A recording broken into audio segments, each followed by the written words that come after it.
This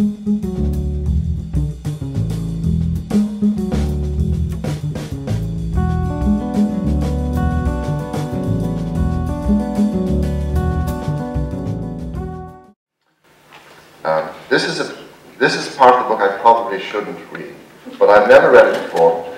It's rather to the back of the book, which you're not supposed to do, but my editor's not here, so I'm allowed to be bold. This is a book based on the surviving rumour of a great aunt of mine who was committed in the 40s in Ireland to an asylum for moral reasons. That is to say, possibly because she'd had a child. I didn't know anything about her, much to my shame. And no one does know anything about her, because I'm sure even the records with her unknown name have long ago been eaten by mice. So I had to invent a book for her. It took me a long time. 10 years ago I wrote a book called The Whereabouts of Ennis McNulty, who also appears in this. And as an example of the joys of, possible joy of criticism, I was driven here in Connecticut by a magician called Martha Clark to the parking lot of a gas station to meet a person I didn't know, a friend of Martha's, who wanted to tell me how much she loved the book. And I thought that was an ideal form of criticism, to be driven to a place whither I did not know, to be told by a beautiful woman whom I did not know that she loved my book. So this is written in her own voice, and this is in the depths of her experience. And I think you'll know, this set in Sligo. She's talking about Strandhill. Strandhill is the beach a few miles out of Sligo, and if you're pregnant, as Roseanne is here, you do not want to have to walk from Strandhill to Sligo and back again. Her in-laws, she has come to for help. She's been put in the tin hut in Strandhill because she has been found unsuitable for my great uncle, as he would have been, but in Tom in the book. She's had her marriage annulled. She's been cast off by the family. A short while after this she will be committed, but for the moment she's living a windblown life out in this little seaside place. And she's coming into town to try and talk, to try and ask her in-laws to help her. The edges of the town received me coldly. I suppose I looked like something very wild blown in from the bog. A little girl sitting with her doll in the window of her house, trapped indoors by the storm, gave me a wave with the mercy of little girls. I was thankful I did not have to go into the town proper.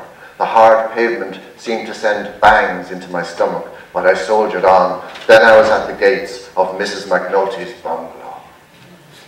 Old Tom's garden was an acre of beauty just withheld.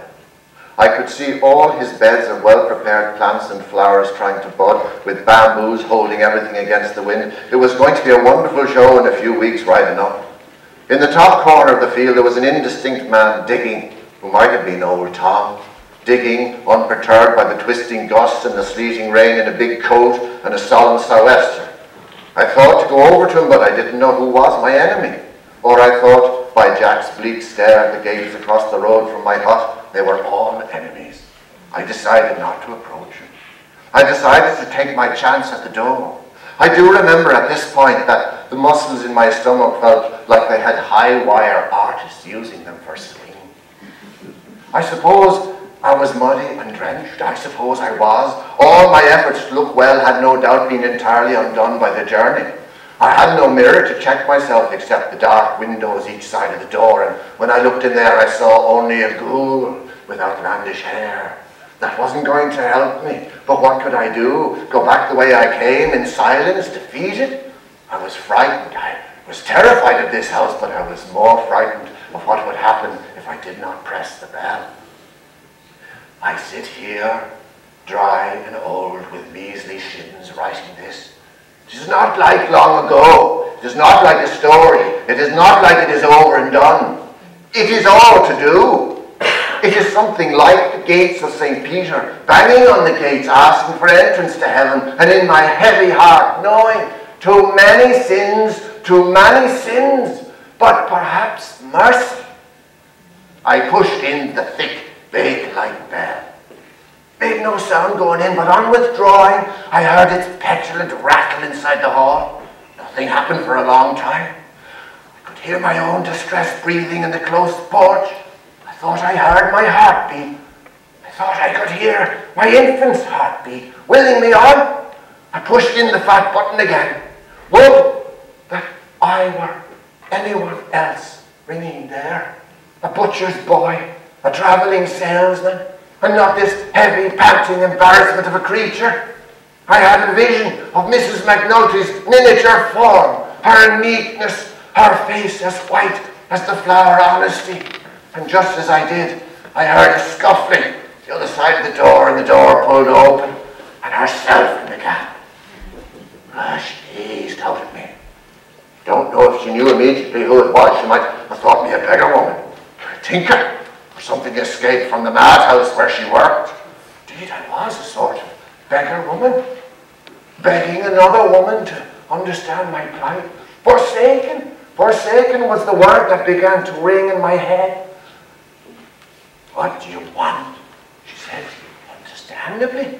Probably eventually realizing it was me, the undesirable woman her son had married and not married. I suppose she had plotted against me years before, but that did not concern me now. I didn't know how many weeks I was. I was almost afraid I would start to bring forth the baby on her doorstep. Maybe better for the baby if I had. I didn't know what to say to her. I had never known anyone in my situation. I did not know what my situation was.